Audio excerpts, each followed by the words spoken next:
100 টাকা লাভ করেছি। মেলায় গিয়ে 100 টাকা কোথা থেকে লাভ করলাম সেই কাহিনী তোমাদের সঙ্গে যে শেয়ার করব। মেলায় গেছিলাম হোগলবেড়িয়া দোলের উৎসবের মেলায়। তো ঠাকুর তোমরা দেখে নিলে। প্রথমে কয়েকটা দোকানে ঢুকছিলাম, পাপোশ দেখছিলাম মেন গেটের জন্য, কারণ আমাদের মেন গেটে পাপোশ দেওয়া নেই, কাপড় দেওয়া থাকে। তারপর একটা দোকানে দুটো ক্লিপ নিয়ে নিয়েছিলাম। দেখো ক্লিপগুলো খুব সুন্দর দেখতে লাগছে, পরে তোমাদেরকে দেখাবো।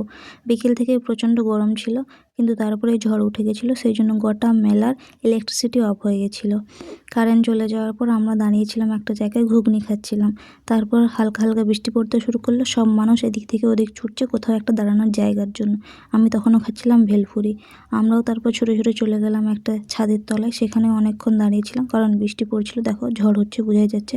তারপর কর্তামশাই আমার জন্য এনে দিলাম এই মিল্ক কেক, যেটা আমি কেটিভিপির মেলাতে ফার্স্ট খেয়েছিলাম, কিন্তু এখানেরটা একদমই বাজে ছিল। সেটা খেতে খুবই সুন্দর ছিল।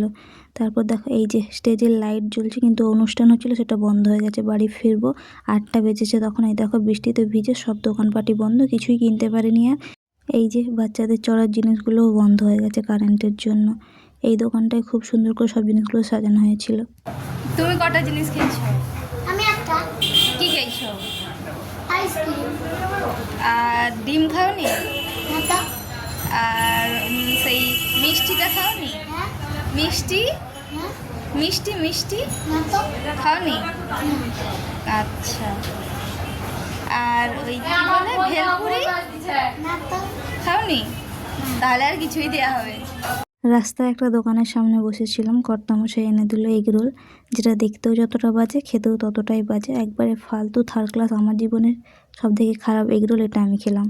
এই 100 টাকাটা বাড়িতে এসে সবাইকে দেখাচ্ছি নেচে নেচে, কারণ এই 100 টাকাটা আমি মেলাতে কুড়িয়ে পেয়েছি। যেটাতে ধুলো লেগেছিলো ভালো করে দেখলে হয়তো তোমরা বুঝতে পারবে। আমিও দেখাচ্ছিলাম এখানে আমার কর্তামশাইকে।